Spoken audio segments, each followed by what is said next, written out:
মা বাবার প্রতি এই যে ভালোবাসাটুকু, সেই তুলনায় সন্তানের ভালোবাসা আরো ভিন্ন ধরনের।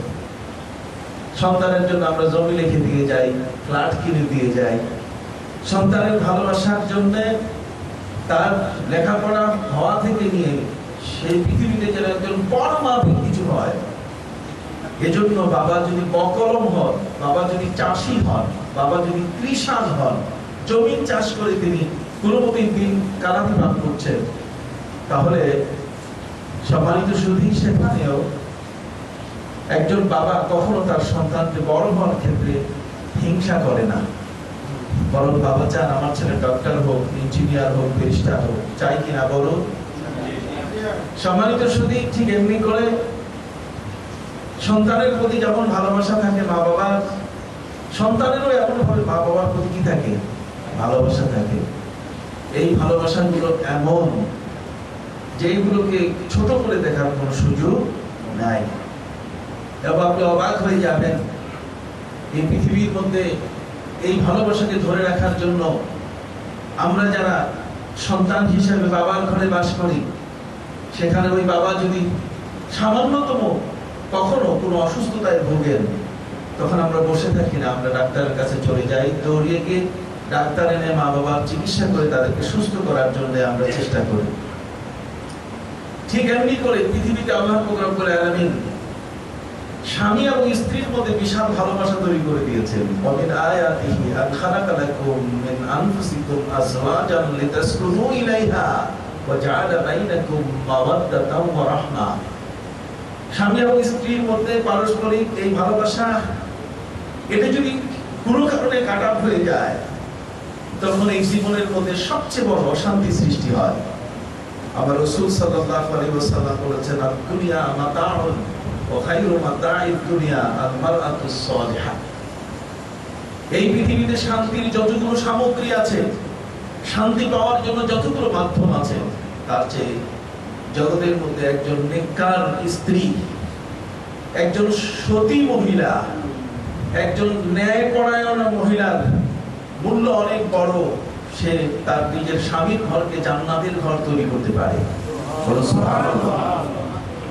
ভাইরা আমার, পৃথিবীর মধ্যে ভাইয়ে ভাইয়ে ভালোবাসা, বাবার সন্তানের মধ্যে, সন্তান আর মায়ের মধ্যে, মা বাবা আর সন্তানের মধ্যে ভালোবাসা, স্বামী স্ত্রীর ভালোবাসা, জগতের মধ্যে সম্পদের প্রতি ভালোবাসা, মোহ বলেন, টান বলেন, জগতের যতগুলো ভালোবাসা যদি আপনি ভাগ করে দেখেন, পবিত্র কোরআন মাজিদে আল্লাহ রাব্বুল আলামিন এই টানগুলোকে, আকর্ষণগুলোকে, যে আকর্ষণে মানুষ মানুষের কাছে জীবন উৎসর্গ করে, জীবনের মূল্য রাখে না, পবিত্র কোরআন মাজিদে আল্লাহ রাব্বুল আলামিন বলেন, যুয়্যিনা লিন-নাসি হুব্বুশ শাহাওয়াতি মিনান নিসাই ওয়াল বানিন والبنين والقناطير المقنطرة من الذهب والفضة والخيل المسومة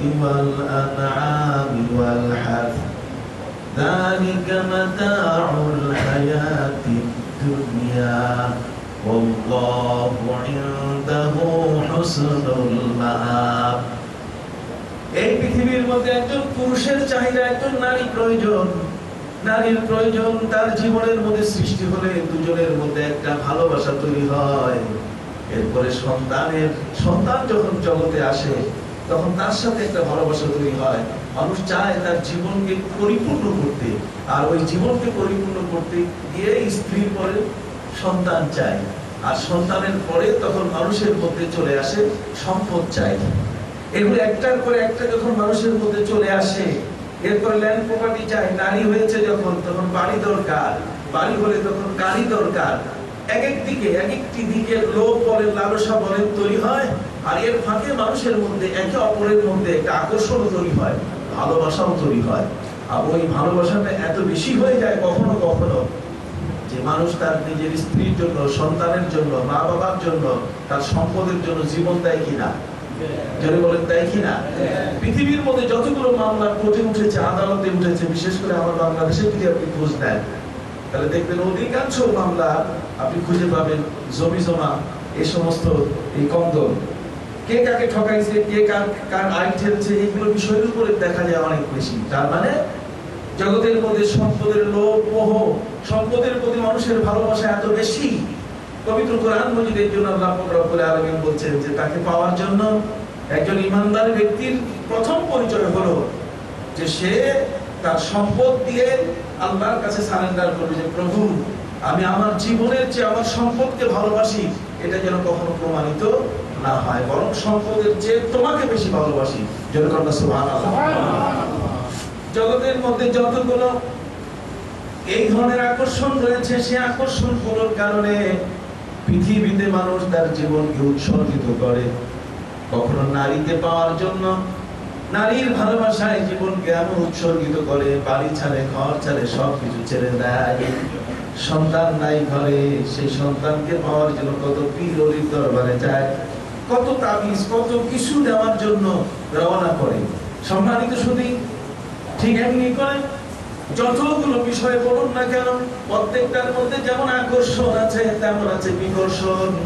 নারীর জন্য মানুষের জীবন উজাড় করে ফেলে, কিন্তু সে নারী যদি স্বামীর মূল্য না দেয়, স্বামীর সাথে যদি নারীর বনিবনাত না ঘটে, যার জন্য সে সম্পদ উজাড় করলো, যার নামে সে পাওয়ার অ্যাটর্নি দিয়ে দিল, স্ত্রী তার সম্পদের মালিক হলো, স্বামী তার সবকিছুই ব্যবস্থা করলেন, আর সেই স্ত্রী যদি কোনো কারণে স্বামীকে পাত্তা না দেয়, তাহলে ওই সংসারে কি সুখ আসবে? ভাইরা আমার, যে সন্তানের জন্য মা বাবার ভালোবাসার অন্ত নাই, অর্থকরী সম্পদ সব উজাড় করে দিচ্ছেন একটি সন্তান পৃথিবীর মধ্যে প্রতিষ্ঠিত হওয়ার ক্ষেত্রে, আর সেই সন্তান যদি মায়ের বুকের শাড়ি চেপে ধরে যদি মায়ের কাছে মদ খাওয়ার পয়সা দাবি করে, বাবার কাছে যদি এমনি করে, সে পেয়ার খাবে, কোকেস খাবে, কোরেন পান করবে, এরপরে আফিম খাবে, গাঁজা সেবন করবে, এই ধরনের যদি সে বাবার বুকের উপরে এই ধরনের অত্যাচার করে, ছুরি দেখাইয়া, পিস্তল দেখাইয়া, তাহলে সেই সন্তান যার ভালোবাসায় জীবন উজাড় করে, যেমন ছিল আকর্ষণ তেমন কি বিকর্ষণ, করোনা কি আছে?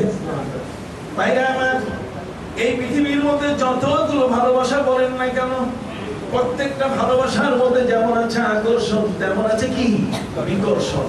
আল্লাহ পাক রব্বুল আলামিন দুনিয়ার মানুষগুলোকে বলে দিলেন, আসো তোমাদের একটা নির্ভেজাল ভালোবাসার জায়গা দেখাই দেই, যেখানে শুধু আছে আকর্ষণ আর আকর্ষণ, যেখানে কোনো বিকর্ষণ নাই। আর সেই আকর্ষণের জায়গাটি হলেন এই বিশ্ব জগতের মহান নবী, বিশ্ব নবী মুহাম্মাদুর রাসূলুল্লাহ সাল্লাল্লাহু আলাইহি ওয়াসাল্লাম। তার আকর্ষণে, তার ভালোবাসায় যদি তুমি জীবন উৎসর্গ করো, কোনো বিকর্ষণ নাই, সব কি শুধু আকর্ষণ। তোমার জীবন ধন্য হবে যদি তার স্পর্শে তুমি যাও। বলুন সুবহানাল্লাহ। ভাইরা আমার, আমার নবীর ভালোবাসায় জীবন উৎসর্গ করার জন্য আমার আল্লাহ আদেশ দিয়েছেন। এই পৃথিবীতে বিশাল আকাশের মালিক যিনি, এই জমিনের মালিক যিনি, যিনি আমাকে সৃষ্টি করেছেন, আমার সৃষ্টি অবকাঠামো যিনি তৈরি করেছেন, জগতের মধ্যে আমার কোন একটি অঙ্গকে যিনি অপরূপ না করে সেটাকে তেরা বাঁকা করেন নাই, বরং অতুলনীয় করে সৃষ্টি করেছেন, সেই মহান আল্লাহর প্রতি আমায় কৃতজ্ঞতাবোধ আর সৃষ্টি হয়, আমি তাকে শ্রদ্ধা জানাতে চাই, তার প্রতি আমার ভালোবাসা সৃষ্টি হতে চায়, আমি তাকে খুঁজে ফিরি। কিন্তু সেটি খুঁজে ফিরতে গেলে আল্লাহর ভালোবাসা প্রাপ্তির জন্য এই জগতের মধ্যে প্রত্যেকটি মানুষ বিশাল সৃষ্টিকে কেন্দ্র করে যখন চিন্তা করে, তখন সে আল্লাহকে খুঁজে পেতে চায়। না, কাকে খুঁজে পেতে চায়? আল্লাহকে খুঁজে পেতে চায়। এত বড় মহান স্রষ্টাকে আজ পৃথিবীর বিজ্ঞান নিয়ে যারা খেলা করছে, বিজ্ঞানীরা, তারা জগতের মধ্যে অবাক হয়েছে। একজন মানুষ এই কিছুদিন আগে, সেটা ইন্টারনেটেও একটি খবর এসছে, যে সেই মানুষটি বিশাল একটা প্রজেক্ট করেছে, বিরাট একটি প্রজেক্ট। ওই প্রজেক্টটি এমন একটি প্রজেক্ট, সেটা তার করতে অন্তত পক্ষে তার 50 বছর সময় প্রয়োজন, কিন্তু মাত্র 10 বছরে সে প্রজেক্টটা করার পরে এই মানুষটা আকস্মিক ভাবে বোবা হয়ে গেছে, সে আর কথা বলতে পারে না।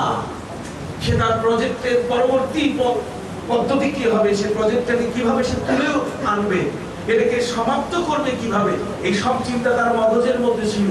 কিন্তু সে মানুষটা 10 বছরের মাথায় বাকশক্তিহীন হয়েছে, সে মুখ দিয়ে, তার চোখ দিয়ে, তার হাত দিয়ে লেখে দেখে মানুষকে বুঝাই এসে বলবে, সেই সুযোগটি তার হয় নাই। বিজ্ঞানীরা এমন একটা সুন্দর প্রজেক্টটাকে সফল করার জন্য তার মগজের সাথে এমন ভাবে তার লাগাই দিছে, মুখে তার কথা নাই, হাত দিয়ে লেখার মতো চোখ শক্তি নাই, চোখ দিয়ে দেখার মতো শক্তি নাই, ব্রেনের সাথে এমন ভাবে তারকে যোগ করে দিয়েছে, এরা ব্রেনকে জিজ্ঞাসা করে, ব্রেন উত্তর দিচ্ছে যে এই প্রজেক্টটাকে আমি এই পর্যায়ে নিতে চেয়েছি, এরপর এই পর্যায়ে নিব, এইভাবে বাকিটুকু আমি সমাপ্ত করতে চেয়েছি। মগজ থেকে আওয়াজ আসতেছে, জোরে বলুন সুবহানাল্লাহ। মগজের চিন্তাটাকে ধরার জন্য আজ পৃথিবীর বিজ্ঞানীরা তার মগজটাকে ব্যবহার করছে, তার এই মগজটার সাথে তার লাগিয়ে মগজের চিন্তাটা কি ছিল সেই চিন্তাটাকে তারা উদ্ধার করছে। চিন্তা দিয়ে বলুন সুবহানাল্লাহ। নারায়ে তাকবীর। আহলে সুন্নাত ওয়াল জামাত। শুধু তাই নয়, আপনি